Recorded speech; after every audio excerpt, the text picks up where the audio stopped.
రాష్ట్ర అత్యున్నత న్యాయస్థానం హైకోర్టులో బాంబు బెదిరింపు మెయిల్ కలకలం రేపింది. గుర్తు తెలియని వ్యక్తుల నుంచి హైకోర్టును పేల్చివేస్తామంటూ బాంబు బెదిరింపులు రావడంతో అంతా ఒక్కసారిగా ఉలిక్కిపడ్డారు. సమాచారం అందుకున్న పోలీసులు బాంబు డిస్పోజల్ స్క్వాడ్ అలాగే డాగ్ స్క్వాడ్తో హుటాహుటిన హైకోర్టుకు చేరుకున్నారు. కోర్టు ప్రాంగణంలో అనుమానం వచ్చిన ప్రతి వస్తువును క్షుణ్ణంగా తనిఖీ చేస్తున్నారు.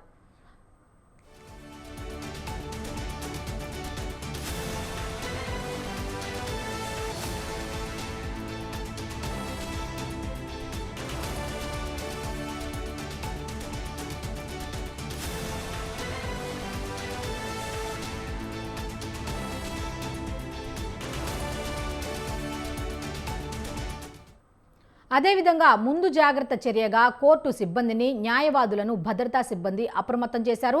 న్యాయమూర్తుల ఛాంబర్లు, కోర్టు హాళ్లు, రిజిస్ట్రీ కార్యాలయంతో పాటు పార్కింగ్ ఏరియాల్లో ముమ్మరంగా గాలింపు చర్యలు చేపడుతున్నారు. తనిఖీలు పూర్తయ్యే వరకు ఎవరూ లోపలికి రావద్దని అధికారులు సూచించారు. అవాంఛనీయ ఘటనలు చోటు చేసుకోకుండా హైకోర్టు పరిసర ప్రాంతాల్లో భద్రతను మరింత గట్టుదిట్టం చేశారు. అయితే దీనికి సంబంధించి పూర్తి డీటెయిల్స్ మా కరెస్పాండెంట్ రాణా ప్రతాప్ అందిస్తారు. రాణా ప్రతాప్, చెప్పండి. దాదాపు ఉదయం నుంచి కూడా హైకోర్టులో పటిష్టమైనటువంటి పద్ధతిని ఏర్పాటు చేశారు. మెయిల్ అందుకున్నటువంటి వెంటనే ఎక్కడ కూడా ఆలస్యం చేయలేదు. వెంటనే బాంబ్ స్క్వాడ్ కానీ డాగ్ స్క్వాడ్ కానీ రంగంలో దిగాయి. ఎందుకంటే హైకోర్టు పరిసర ప్రాంతాలంతా కూడా కలిగా తిరుగుతున్నారు, మొత్తం జల్లెడ పడుతున్నారు. ఎందుకంటే హైకోర్టు అంటే మామూలు విషయం కాదు. ఎందుకంటే ప్రధాన న్యాయమూర్తులందరూ కూడా ఎక్కడే ఉంటారు కాబట్టి, పైగా ఇవాళ చాలా ఇంపార్టెంట్ కేసులు కూడా ఇవాళ విచారణకి వస్తున్నటువంటి నేపథ్యంలో, పైగా మొత్తం దేశవ్యాప్తంగా చూస్తున్నటువంటి సిచ్యువేషన్, కాకపోతే గల్ఫ్ దేశాల్లో కానీ ఇరాన్ సంబంధించిన దాంట్లో కూడా అక్కడ కూడా యుద్ధ వాతావరణం ఉన్నటువంటి నేపథ్యంలో ఈ సందర్భంలో ఎలాంటి మెయిల్స్ కానీ, ఫోన్స్ కానీ, ఎస్ఎంఎస్లు కానీ ఏ వచ్చినా కూడా అంత ఈజీగా అయితే పోలీసులు అయితే తీసుకోవడం. సో ఖచ్చితంగా కూడా చాలా ఛాలెంజింగ్ గా తీసుకున్నారు. సో గతంలో కూడా మనం చూసాం, ఇటు నాంపల్లి కోర్టులో కానీ, తర్వాత ఇటు అమరావతికి సంబంధించిన హైకోర్టు కానీ, ఇట్లా పలు కోర్టులకి రెగ్యులర్ గా ఇట్లా బెదిరింపు కాల్స్ కానీ, మెయిల్స్ కానీ వస్తూనే ఉంటాయి. సో వాళ్ళంతా కూడా పోలీసులు చాలా చర్యలు తీసుకుని నిత్యం వాళ్ళు చెక్ చేస్తూనే ఉంటారు. సో గతంలో చూసాం మనం, వారం ముందు దాదాపు ఈ 15 రోజుల్లోనే 4 సార్లు నాంపల్లి కోర్టుకి బాంబు బెదిరింపు వచ్చిన తర్వాత ఇప్పుడు ఏకంగా హైకోర్టుకే బాంబు బెదిరింపు వచ్చింది. సో ఇవాళ మాత్రం ఈ యొక్క మెయిల్ అందుకున్న వెంటనే మొదటిగా రిజిస్ట్రీ ఆఫీస్ నుంచి స్టార్ట్ చేసి ప్రధాన న్యాయమూర్తులు ఎక్కడైతే కోర్టు నెంబర్ 15 కానీ, 17 కానీ, 11 కానీ, 9 కానీ వారు ఇవాళ కీలకమైనటువంటి తీర్పులు కానీ ఇవన్నీ వచ్చే అవకాశం ఉంది. కాబట్టి అక్కడంతా కూడా పూర్తి స్థాయిలో తనిఖీలు చేపట్టారు. దాంతో పాటు ఎవరు వచ్చారు, ఎవరు పోతున్నారు అన్న దాంట్లో కూడా చాలా క్షుణ్ణంగా కూడా వాళ్ళని పరిశీలన చేస్తున్నారు. ఎందుకంటే హైకోర్టులోకి ఎవరైనా ఎంట్రీ కావాలన్నా, లేకపోతే తమకు సంబంధించినటువంటి కేసు డీటెయిల్స్ తెలుసుకోవాలన్నా ఖచ్చితంగా వారి ఆధార్ కార్డుల అంతా కూడా ఎంట్రీ దగ్గర చూపి దాని తర్వాత కేసు డీటెయిల్స్ చెప్తే కానీ వాళ్ళకి ఒక రెసిప్ట్ అనేది ఇవ్వరు. సో దాంతో పాటు వాళ్ళందరినీ కూడా చాలా క్షుణ్ణంగా కూడా వారిని పరిశీలన చేస్తారు. సో ఇంత పటిష్టమైనటువంటి భద్రత రెగ్యులర్ గా ఉంటుంది.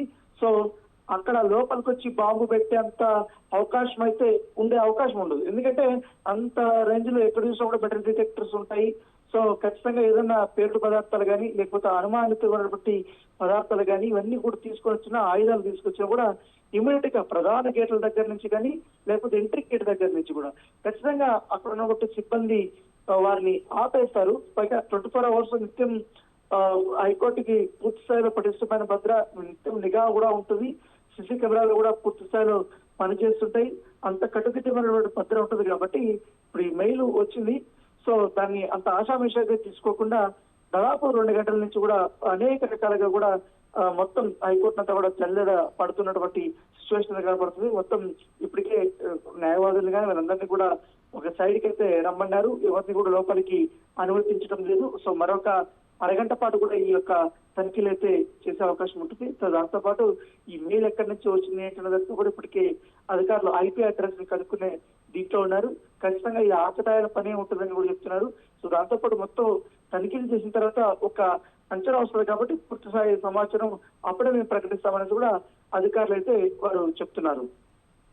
అయితే ఇప్పుడు జనరల్గా చూసుకుంటే ఇంతకుముందు గతంలో కూడా 2-3 సార్లు కూడా ఇందాక మీరు చెప్పినట్టుగా ఇట్లాగా వచ్చినాయి కాబట్టి, మెయిల్స్ ఆర్ కాల్స్ ఇట్లా వచ్చినాయి కాబట్టి అలాంటి ఆకతాయిల్ని పట్టుకొని ఏమన్నా శిక్షలు విధించినట్టుగా, ఏమన్నా చర్యలు తీసుకున్నట్టుగా ఏమన్నా ఇన్ఫర్మేషన్ ఉందా? గతంలో చాలా మందిని అరెస్ట్ చేశారు. ఏకంగా ఇటు డిప్యూటీ సీఎం బట్టి విక్రమార్క ఇంటికి బెదిరింపు కాల్ చేశారు ఒక ఆకతాయి. అతన్ని గుంటూరులో అరెస్ట్ చేశారు. సో వీళ్ళందరూ కూడా మతి స్థిమితం సరిగా లేనటువంటి వారు, లేకపోతే మధ్యలో ఉన్నటువంటి వారు, ఆకతాయి పనులు చేసినటువంటి వారే రెగ్యులర్ గా ఇలాంటి చర్యలు చేస్తారు. కాకపోతే ఈ ఇప్పుడున్నటువంటి సిచ్యువేషన్, దేశవ్యాప్తంగా కానీ ప్రపంచవ్యాప్తంగా ఉన్నటువంటి సిచ్యువేషన్స్ లో ఇప్పుడు ఇవన్నీ కూడా చాలా సీరియస్ గా తీసుకొచ్చిన అవకాశం ఉంటుంది. కాబట్టి ఖచ్చితంగా వాళ్ళని అరెస్ట్ చేస్తారు. రెగ్యులర్ గా ఐపీ అడ్రస్లు కనుక్కుంటూ కొన్ని చోట్ల కనీసం ట్రేసబుల్ కానిటువంటి ప్లేసెస్ నుంచి కూడా వాళ్ళ ఈ మెయిల్స్ అన్ని కూడా చేస్తుంటారు. ఇతర దేశాల నుంచి కూడా చేస్తుంటారు. కాబట్టి వాటి మీద పూర్తి స్థాయిలో ఈ సైబర్ నిఘా విభాగం అనేది నిత్యం ఉంది. కాబట్టి ఖచ్చితంగా ఈ హైకోర్టుకు సంబంధించిన అంశంలో మాత్రం చాలా సీరియస్ గానే తీసుకోపోతారు. ఆ మెయిల్ ఎక్కడి నుంచి వచ్చారు ఏంటి అనేది కూడా డీకోడ్ చేస్తారు. కాబట్టి ఖచ్చితంగా చర్యలు ఉంటాయి. వారికి అందరికీ శిక్షలు పడే అవకాశాలు ఎక్కువగా కనపడతాయి. గతంలో ఉన్నప్పుడు చాలా మందికి పడాయి, కొంతమందికి రిలీజ్ అయ్యారు. ఎందుకంటే వాళ్ళు తప్పులు ఒప్పుకున్నారు కాబట్టి.